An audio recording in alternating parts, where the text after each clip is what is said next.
British Parliament has referred to Taiwan as an independent country in an official report published by the Foreign Affairs Committee of the House of Commons. The move has triggered a backlash from the Chinese Foreign Ministry. The report of the British Parliament blatantly refers to Taiwan as an independent country, confusing right and wrong. China urges the party in the British Parliament to abide by the One China principle, stop sending wrong signals to the pro-independence forces of Taiwan, fulfill the political commitments made by the British side on the Taiwan issue with practical actions, and safeguard the sound and stable development of China-Britain relations. The report was published right as the UK Foreign Secretary visits Beijing to hold talks with his Chinese counterpart, becoming the first top British envoy to visit China in 5 years amid attempts to boost faltering relations between the states.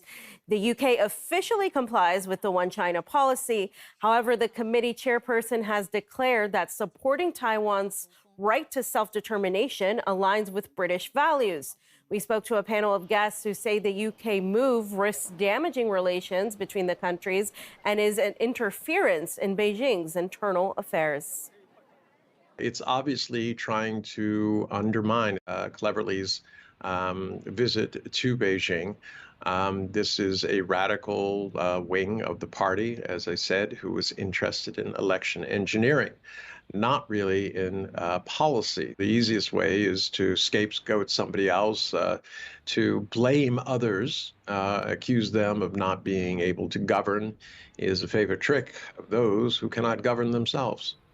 It's only going to undermine relations with mainland China, and that's well known to everybody. You know, as far as China's concerned, this is definitely interference in its internal affairs. It's tantamount to a declaration of war.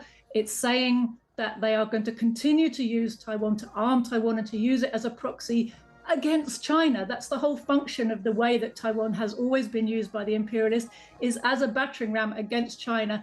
Well, the imperialists are really the masters of hypocrisy, aren't they? They use the language of democracy, the language really of progressive forces, when they want to get the sympathy of the world's people. They use the language that will appeal to the people of the world, the language of democracy and self-determination and anti-imperialism.